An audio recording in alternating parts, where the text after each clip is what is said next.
welcome back to Fitness Candor Podcast. Our guest today is Grant Broggi, or for our French comrades out there, Grant Broggi. There you go. Pretty good. Huh? It's Italian. That's not bad. I like it. I like it. Oh, Italian. Yeah. Okay, well, maybe I can edit that part out. That's right. So Grant is a Marine officer, 8 years active duty, 2 years in the reserves. He's a starting strength coach and the owner of the Strength Co. in Orange County, California, where I believe there are 2 locations. So if you've been listening to the podcast for any amount of time, I've mentioned a couple of times about bringing people through who are going into the military or part of the military, getting them strong to take the test, more specifically the Army Combat Fitness Test. And there's a lot that goes through with that. It's been changed and adapted over the years. The standards for what the military expects for soldiers of all kinds has kind of adapted and changed a lot recently. So I thought Grant would be a great person to talk to. So Grant, welcome to the show. Thanks for joining us. Yeah, glad to be here. It's a good topic for me. And I kind of cut my teeth as a coach, training Marines, and some experience with the Army stuff because while I was in college at the Citadel, you have to take the ACFT. I was in Army ROTC there before joining the Marine Corps. So yeah, it's a good topic and there's some good stuff for it. Well, so tell us a little bit more about your background before you got into coaching, maybe how you decided to get into the military, and then maybe a little bit of your experience preparing for that. Yeah, so typical kind of gym rat deal growing up, joined the local YMCA and, lifted weights, 15, 16 years old. And then, kind of got serious about it when I went to military college. So I went to the Citadel and, it's not that hard to do it. At the time you had to do 2-mile run in under 16 minutes, 72 sit-ups, I want to say. And, how many push-ups, something like 100, I don't know. But anyway, so got into the Citadel, and then started weight training, and just didn't really know what I was doing. I played around with CrossFit starting in kind of like 2008, got kind of really into that. And that's where I started reading Ripito. He was writing for the CrossFit Journal at the time. Right. I was reading those books. And then, I don't know, sometime around 2010, 11, I had just finished boot camp in the Marine Corps, and I'll talk about training for that or how I got ready for that. And that's kind of when I read the book and got into coaching. But okay. Yeah, to answer your question more succinctly for that, I mean, the Marine Corps, the entrance test for me going in was 3-mile run, 20 pull-ups, and 110 crunches in 2 minutes. Okay. And when I happened to go in, it was during the drawdown. So, you'd have the big surge in 2008. And then now, in 2011, they were starting to draw the core down from like 202,000 down to 182. So what that meant was that it was actually the selection was pretty difficult. I thought like, hey, sign a piece of paper, sign up to serve your country and you're in. And right. I was like, oh, this is competitive. So for me, I had always been kind of a strength guy. I could get 20 pull-ups, no problem. Crunches are, you just have to do them, but they're a breeze. I had to work a lot to get my 3-mile time down because 18 minutes is maxing. So 6-minute mile. And so, I did a lot of sprint work and stuff. And I think I ran a 18:14 it was the one I did my entrance. So I just missed the perfect by 15 seconds. But it gave me a 298 or something. And it was good enough to kind of set me apart because outside of that, it's either like you're a criminal record or you're not. So that's like barrier 1. You have 2 tattoos or you don't. That's like barrier 2. Okay. Like you have terrible grades or you don't. That's barrier 3. And then like the only other thing they can evaluate on is like how fast can you run? So it seems like a pretty good split there. It's like a big giant gap. Like here's the river, everybody else stay over here. That's right. Okay. So how did you prepare more specifically once you got in? I've got friends who've gone through the military. They go in and usually pretty either skinny, underweight, or a little overweight, and they come back and they're in completely different shape. And this is, I'm talking guys out of high school 20 plus years ago, and I'm sure things have changed since then. What you described, I think, is what most people have a view of the military. Chin-ups, sit-ups, push-ups, running, that's it. Yeah. And then you have almost like the maybe in some movies, Hollywood, you might have obviously that stuff, but then you might see like the big green tents with some barbells, Sure. some racks, maybe not, maybe guys making their own equipment out of, big tires and things like that. So, Right. so more specifically, what's that process like of getting strong in the military or for the military? Yeah, so I mean, the entrance stuff changes a lot. And remember, there's two kind of sections of the military. Most people know this, some don't, but there's the enlisted side and the officer side. So across all branches, Navy, Army, Marine Corps, Air Force, the officer side has, for just basic entry, a little bit higher standards, right? They want a little bit more in terms of physical fitness from the officers to get in, right? That doesn't mean that all the officers are in better shape their whole career. It just means to get in, it's kind of like a little bit more difficult. On the enlisted side, though, it's changed even since my time. Originally, I think you had to do like 3 chin-ups or something to get in, and 20 something push-ups in the Army. And so the branches are a little bit different, but across when they let women into combat arms, it actually, in my opinion, was great for the services. And here's why: because you had long time in all branches, the Marine Corps was kind of the worst at it, or the most resistant, saying that this can't happen. We can't have women in, say, my MOS. Artillery was a big one. And DOD said, why? And they said, because they can't do the job. And DOD said, well, what is the job? And they said, well, you have to move heavy stuff. And they basically said, be specific. And it's like, well, there's 155 millimeter, artillery shell is 102 pounds, and I got to be able to take it off a truck and walk it over to a cannon tube and put it in. And, they were like, women can't do this. And so DOD said, well, we're going to now make a strength and fitness entrance exam for all these MOSs. So now when someone goes to a recruiter, instead of just doing the basic running and that kind of stuff, they do something called an IST, an initial strength tests. And I don't have it in front of me. That's various things, but like, for example, if you want to be in artillery or infantry, you have to be able to clean and press or ground overhead. They're not strict on the movement, 115 pounds 3 times. So the good with that was that man or woman, who cares, the physical strength part and requirement to get people into these jobs got better. The bad part is you got a young 17, 18-year-old kid, doesn't know anything about lifting weights. He goes to press 115 pounds. He can't do it. And he's disqualified from all these jobs. Where, like, we know as strength coaches, like, man, I could get this kid up to 115-pound press in like a month. It's no problem. So that's kind of the downside. Yeah.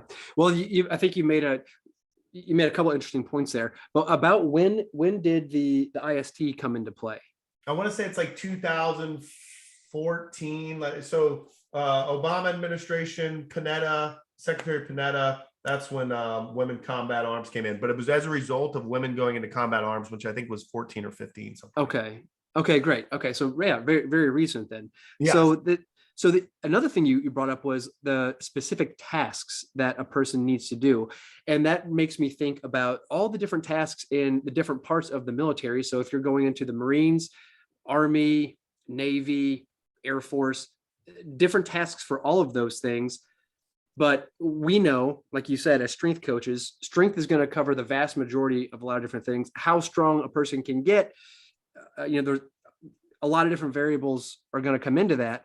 Sure. But I'm wondering, is there a specific? Let's go more specifically into what you do as a strength coach when you're helping these people. Right.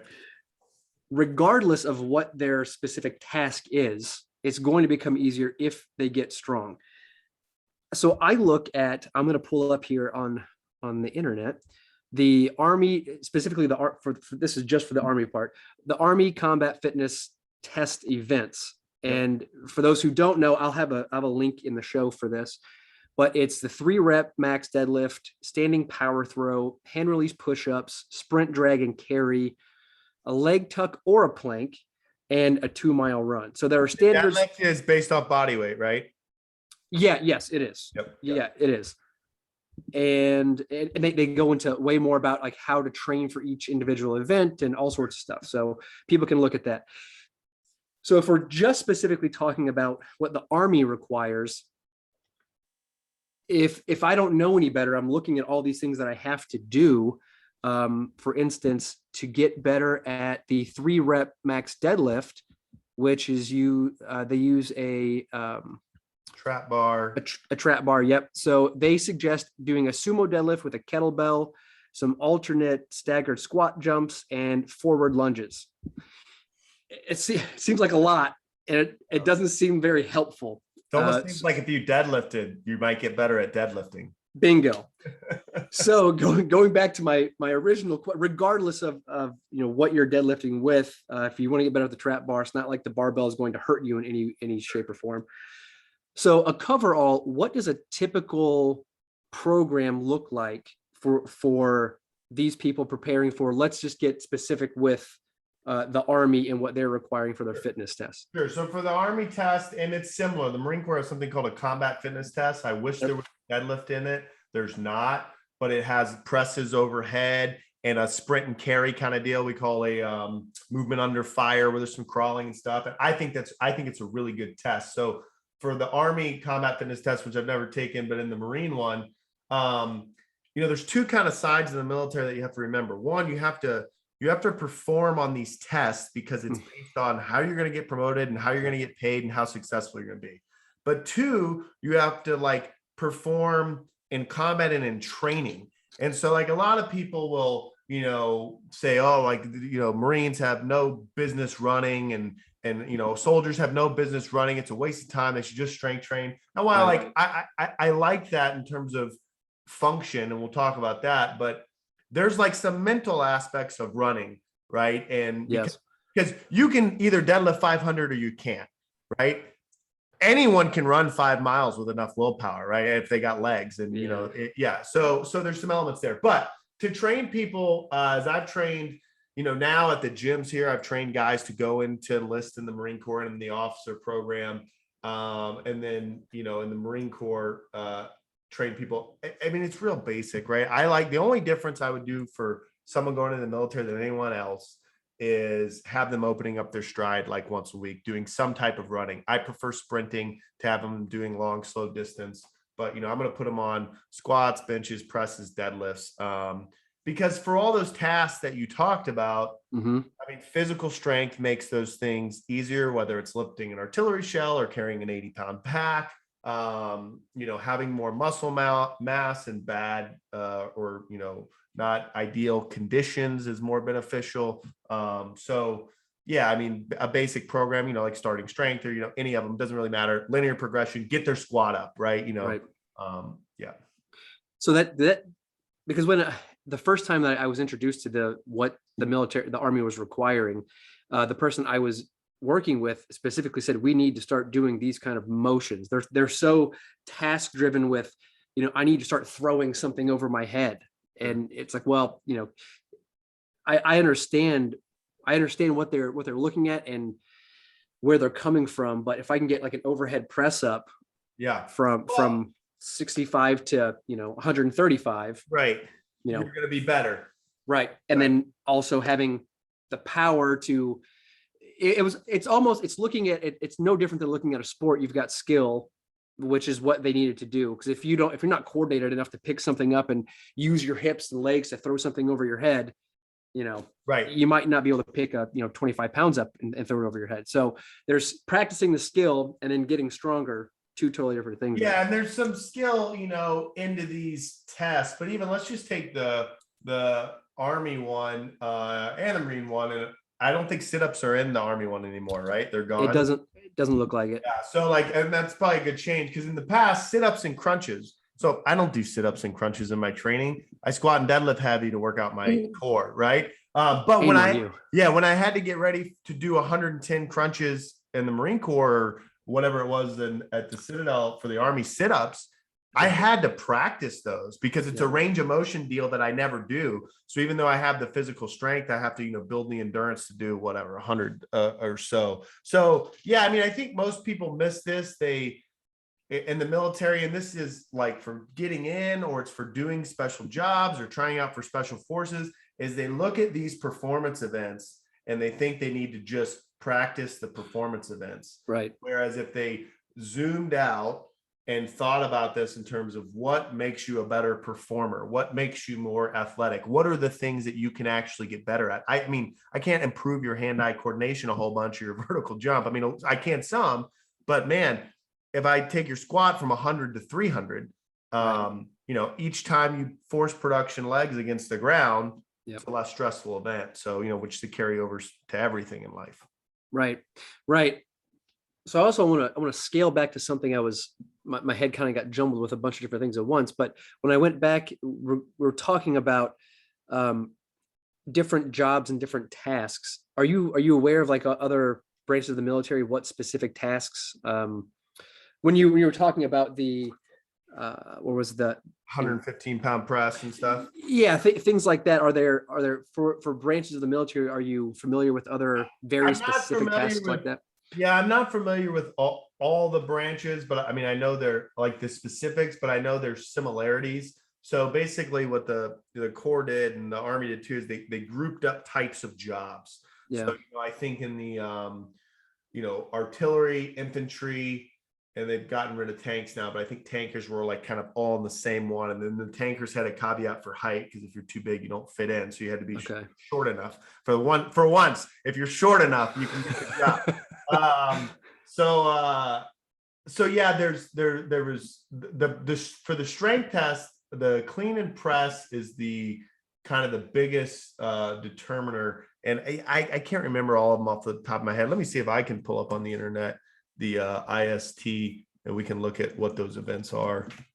The clean and press, that's a really interesting one, if that's, you know, talking about having skill and practice.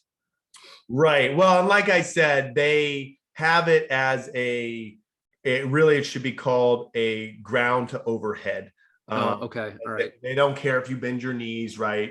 They don't care if you clean it all the way down. You just have to be able to pick up the bar and get it to here. So you have the minimum standards or that you do on the IST is 3 pull-ups, 45 ammo can lifts. I think our ammo cans are like 26 pounds or something, 44 crunches, 1.5 mile run, 115-pound clean and press. And then basically they look at that, and then you'd have to look at like the graph that says, if they do this many pull-ups, they can do this job. If they do, you know, this many reps, this job, but those are the basics. Okay. So let's talk then about your role as the strength coach. And when you have somebody come into the gym, let's say they just enlisted, can you walk the listeners through the process? Because you touched on it just a little bit. We talked about going through the NLP, novice linear progression, and then you mentioned the major lifts. Sure. What does that look like for someone just walking in the door, going into the military, wanting to get stronger? Yeah. So, I mean, there's 2 things that the military person always needs to keep in mind. One, what do I need, like I said before, to get promoted and to get paid? And that's performance. And then 2, like, what's my mission going on right now? So for instance, when I got my first platoon and checked in, they said, I remember Captain Cooley sat me down and he said, you know, 132 days from now, we'll be in Afghanistan, you know, go train your platoon. And so as I went out and looked at these guys, they're all, you know, 18, 19, 150 pounds, you know, soaking wet. And I was like, man, this isn't what I pictured Marines. You know, I pictured, you know, war fighters.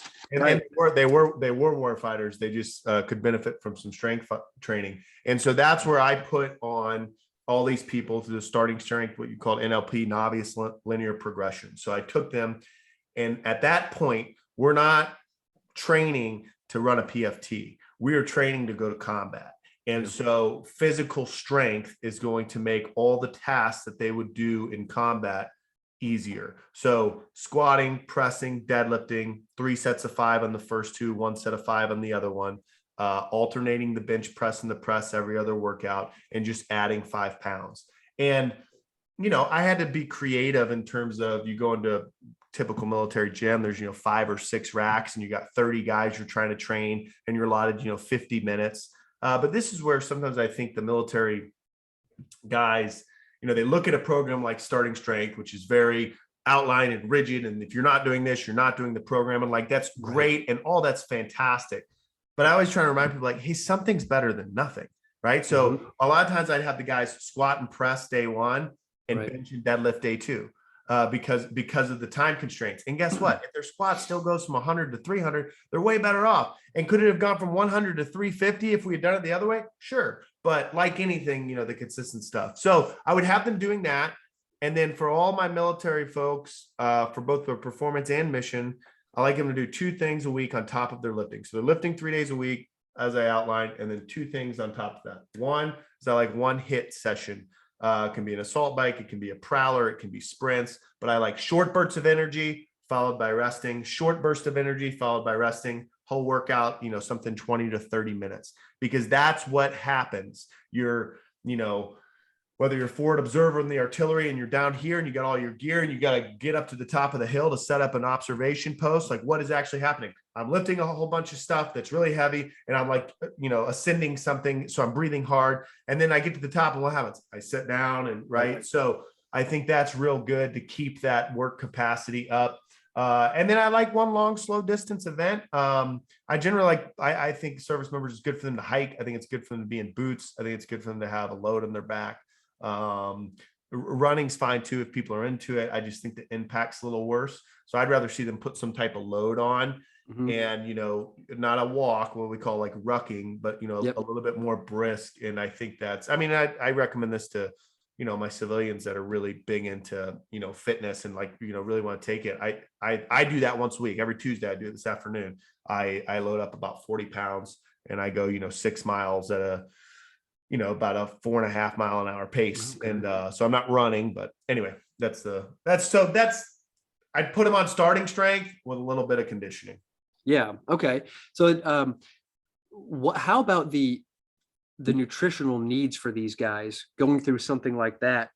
Is that very, does the military kind of, how does that play into it? Pretty bad on nutrition, in my opinion, in terms of we try, but it's a typical government, food pyramid kind of deal. So remember, this demographic we're talking to from where you're talking about new entrants, we're talking about young men. Yeah. Young men and women can do a whole bunch of stuff, right? And be okay. And so the only difference that I would say that sometimes I view differently from starting strength, but I definitely do for the military, is I'm probably not as big an advocate for weight gain, or I'm not an advocate for weight gain just to drive progress. If a guy's 6 foot, 150 pounds, yes, he needs to gain weight. But if a guy's 6 foot, 185 pounds, and he's a Marine or Army or a soldier, and I can get his deadlift to 315. And I know if I take his body weight to 200, I could get it to 375. But guess what? Now he looks like shit in uniform, right? Yeah. Now he's over the body weight standard and he has to be, taped for body fat. Right. And so, there's a balance there that the service member has to do, because part of what what's attracting these people to volunteer and serve their country is they're seeing, someone that looks fit, that look like this in a uniform. I mean, that's all the marketing, ploy. And so you can't, if you're chubby, you're not successful. So you have to balance that. So to answer your question for nutrition, they're going to need, if they're lifting heavy 3 days a week and they're doing conditioning and they're hiking, that's going to be a calorically intense task to get over the course of the week. I mean, young guys are going to be in the chow hall. There's plenty of protein available, plenty of, stuff, but teaching these guys to eat is a big thing. I mean, it's just like any demographic in society. What do we see? We see that the more well off and more affluent tend to eat better. They shop at better grocery stores. They have better access to food. They have more knowledge, right? And then the lower demographic, or the less affluent tend to make poorer food decisions, unfortunately, right? And so you have to, you're fighting in the military of what's available, and then you're also you're getting people from all over, and so you're having to teach guys. But I mean, basics, if it's a young man and he's got a high work capacity, and you just tell him like, hey, eat 180 grams of protein. Eat 180 grams of protein a day and have fruits and vegetables, like he's gonna be fine. Yeah. I guess that technically would be a second. No matter what, that person, he or she's going to get stronger. So, and that's the main goal. Then it'll happen. And then down the road, post-military career, that whole, scheme can change. Sure. You brought something up that was kind of interesting. Not really on the military side of things, but I've done a lot of adjusting. Now, I'm not an SSC. I do probably 90% of my appointments, though, are that in that same method, Sure. right? Using the main lifts. Some of my appointments are 30 minutes. And so I've kind of done that compressed workout too, where if people come in 2 days a week, if it's 3 days a week, it's great. So then I can do some alternating, but 2 days a week, what I usually have them do is a squat and a press, just because it's easier to change that, the weight out from a squat to a press. Yep. And then the second day is bench and deadlift. And then, that wears out pretty quick because you're not stacking on a bunch of weight, because then by the time they come in, let's say it's Tuesday, Thursday, I got guys that came in today and girls that came in today and did their squat and press. Well, what I like to do is have them bench and deadlift on Thursday. And then when they come back in on the next Tuesday, I'll have them bench and deadlift again, because I want that stress to be a little more prevalent there. Sure. And then they'll squat and press on Thursday. And then the next time they come in, week 3, it goes back to squat and press. And I feel like that's worked pretty good. Because with 2 days a week, half hour, you're not slapping on 5-pound plates every time. At first, that first 6 weeks, things happen pretty fast. 4 weeks happen pretty fast. And then after that, things kind of taper down to 1 pound jumps here and there. Yeah. And it just becomes, what we always call law of diminishing returns. So for the new lifter or for the weak lifter, I have some basic strength things that I think everyone should have, regardless of age, regardless of health. I think you should be able to squat your body weight for 5. I think you should be able to deadlift your body weight for 5. And that's not hard. Now, if you're weak, that's very hard, but those are very achievable. Is it 2 times body weight deadlift? Sure. All of that's phenomenal. But if you just zoomed out and said the people you're training, the general public, right? If your mother can squat and deadlift her body weight for 5, she can do anything she needs to do. Right. And so then it just comes down to like, what are the goals of the person? How much time do I have, and that sort of thing. And so, like for my mom, she started lifting, she's 63 2 years ago now, and she's really into it, right? Her deadlift's up to like 230 and she wants to deadlift 250, right? She's like really, really into it. And that's great. So I'm an advocate for it. However, when she first started lifting and she was still nervous and, was scared, she said, well, how heavy am I going to have to go? And I told her, she doesn't weigh 185, so this isn't bad. But I told her, I said, you need to deadlift. I said, let's, get your deadlift up to 185, see how you feel, and then we can reevaluate.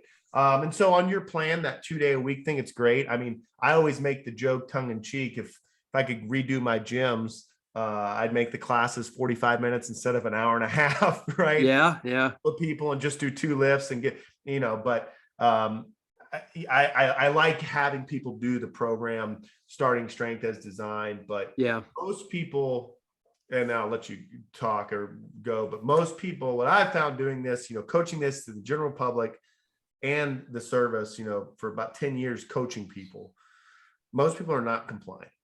All my members that are on a 3-time-a-week program that pay for 3-time-a-week service to have a personal coach, their average time in the gym is 2.1 visits. 2.1 visits a week, right? So, that's actually the real problem. So having a shorter workout, something that seems more digestible, my older clients, I get them done in 45 minutes because it becomes a time they think in their mind, okay, I got to drive 15 minutes to the gym. Then I'm there for an hour and a half. Then I got to drive 15 minutes. I don't have 2 hours a day. I'm busy. And so, like your program is great for people that are busy, and they're way better off with you doing 2 lifts a day than they are without you. Yep, absolutely. And then you get the ones who really get it and want to see like that extra pound. And then you get ones who, like, if you tell them, hey, you just hit a PR today, they're like, oh, whatever. Yeah, fine. I'm here because I know I need to be. Okay, great.